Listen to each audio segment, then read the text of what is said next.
Mheshimiwa Rais, hotuba yangu itakuwa na vipengele vitatu tu vifupi kwa dakika 5 nilizopewa. Mwanzo nitakuwa na maombi, nitakuwa na changamoto, nitakuwa na pongezi. Mheshimiwa Rais, wananchi wa jimbo la Kisesa kama nilivyosema wako hapa. Naanza na maombi. Moja, Mheshimiwa Rais, umetoka Bariadi kwa barabara ya vumbi kuja Kisesa, kuja Mwandoya, kuja hapa Mwanuzi. Utatoka hapa utaenda Bukundi, utaenda Mkalama, utaenda Iguguno, utaenda Singida kwa barabara ya vumbi. Mheshimiwa Rais, hii barabara ilishafanywa usanifu muda mrefu wa kina na ikakubalika kujengwa na inazo sifa zote kwa sababu ni barabara ambayo inaunganisha mkoa wa Mara, mkoa wa Mwanza, mkoa wa Simiyu na mkoa wa Singida na mikoa mingine yote. Mheshimiwa Rais, tunaomba leo maliza huu ugonjwa mkubwa wa Wanameatu, maliza huu ugonjwa mkubwa wa Wanasimiyu. Mheshimiwa Rais, ninaomba kwa niaba ya Wanameatu na kwa niaba ya wananchi wa jimbo la Kisesa, naomba ujenzi wa madaraja muhimu 3. Daraja la Mto Sanga litakalojengwa kati ya kijiji cha Isangijo pamoja na Ifungiro wilaya ya Maswa. Daraja la Mto Sanjo litakalojengwa baina ya kijiji cha Mwashata pamoja na Migato litakalounganisha wilaya ya Meatu na Itilima. Daraja la Mto Semu litakalojengwa kijiji cha Mbugabanya litaunganisha na kijiji cha Mwajidalala.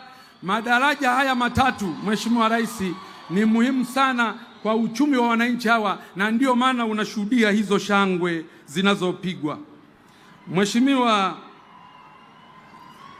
Rais, katika maombi ninaomba jimbo la Kisesa sasa katika miundombinu hii ya kijiografia, naomba jimbo la Kisesa lipewe halmashauri ya wilaya kwa ajili ya kusukuma nguvu kubwa ya maendeleo.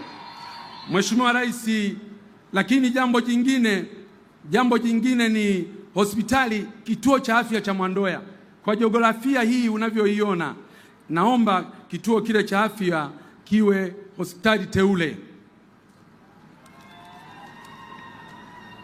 Mheshimiwa Rais, tunazo changamoto, nitataja chache, zingine tutapambana nazo na Mheshimiwa mkuu wa mkoa, mkuu wa wilaya, mkurugenzi mtendaji na watendaji wengine wa serikali. Lakini hizi 3 naomba kuzileta kwako, zimekuwa ni changamoto kubwa sana. Changamoto moja ni uvamizi mkubwa sana wa tembo katika wilaya nzima ya Meatu. Mheshimiwa Rais, umejenga kituo Ng'anga cha milioni 125 kwa ajili ya kudhibiti tembo. Mheshimiwa Rais, umejenga kituo cha kudhibiti tembo kijiji cha Marwiro milioni 80.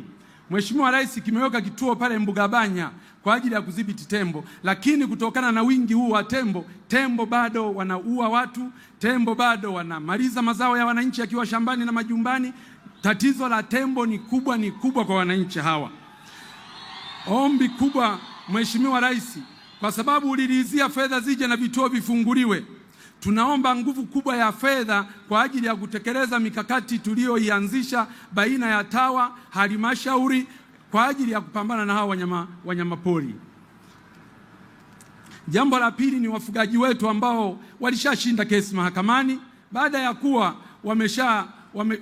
ya kushtakiana wakashinda kesi mahakamani, lakini mifugo yao hadi leo haijarejeshwa Mheshimiwa Rais, na hawa wananchi walishinda kesi mahakamani, na kwa sababu mahakama ndio mwamuzi wa mwisho, naomba sana kupitia kikao hiki na ninaileta hii rufaa kwako, wananchi hawa walipwe kwa sababu wanayo haki ya kulipwa fedha hizo. Ombi la tatu Mheshimiwa Rais, swala la ununuzi wa pamba kwa kutumia mnunuzi mmoja. Mheshimiwa Rais, mimi nakubaliana principally kwamba swala la ununuzi wa mnunuzi mmoja kwanza linatuondoa kwenye soko huria, lakini pili kunakuwa hakuna ushindani. Mnunuzi wa pamba unapokuwa na mnunuzi mmoja akipata matatizo tu ya kifedha kidogo, wananchi hawa wanaenda kwenye AMCOS, wanaenda kwenye maeneo ya kuuza pamba, hakuna fedha. Kwa hiyo ukiwa na mnunuzi mmoja ni hatari sana. Sasa bahati nzuri waziri wa kilimo yuko hapa. Bahati nzuri waziri wa kilimo yuko hapa. Mfumo wote ule unaoanzishwa ni lazima usikompromise ushindani katika soko huria. Mfumo wote ule unaoanzishwa usilete usumbufu kwa watu waende kuuza pamba sokoni halafu wasikute pesa. Wakiwa wanunuzi wengi, huyu akiwa na changamoto ya fedha, huyu akiwa na changamoto ya fedha, huyu atakuwa nazo fedha. Kwa hiyo ukiwa na wanunuzi watano, huwezi kupata shida ya fedha. Mheshimiwa Rais, sisi kule Kisesa tunakudai. Na wale na maeneo mengine kote wanaosema wakudai, zile fedha zihamishe kule zilete Kisesa, kwa sababu bado tuna mipango mingi ya maendeleo katika maeneo yetu. Sasa pongezi. Mheshimiwa Rais, umefanya makubwa. Na mimi leo nataka nikupongeze hapa. Nimekuwa nikikupongeza ukiwa mbali, hatuonani. Leo ana kwa ana nataka nizifikishe pongezi hizi kwako. Mheshimiwa Rais, mimi ni tofauti kidogo na viongozi wengine ambao wanazungumzia matumizi tu. Mimi naamini kwamba matumizi ni matokeo ya mapato.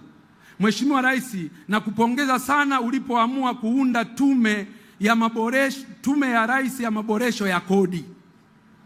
Mheshimiwa Rais, hii tume hii wananchi wengi wanaweza kuona kama ni jambo la kawaida, lakini ukweli ni kwamba tume hii inaenda kuwa mwarobaini wa matatizo yote tulio nayo. Mheshimiwa Rais, umefanya jambo kubwa, Watanzania watakukumbuka. Kwa tume yetu hii, matokeo ya hii tume yatakapoletwa kwa wananchi na utekelezaji wake, tunajua fedha kwa ajili ya maendeleo katika nchi yetu zitaongezeka.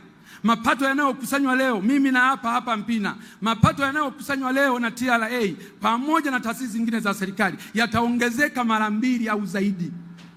Sasa Mungu atupe nini wa Tanzania? Rais wetu umelibuni hili, na ninajua tume ya mipango muda mfupi italeta taarifa yake, na sisi akina Mpina tutahakikisha mapendekezo hayo yaliyoletwa na hiyo tume, hata yakiletwa kesho kutwa tu, bunge likiwa limebakiza siku 5, tutayasimamia kikamilifu ili kuhakikisha kwamba Watanzania wanapata tija kubwa. Tutakuwa tumetibu leo, tutapata fedha nyingi za maji, fedha nyingi za elimu, fedha nyingi za afya, fedha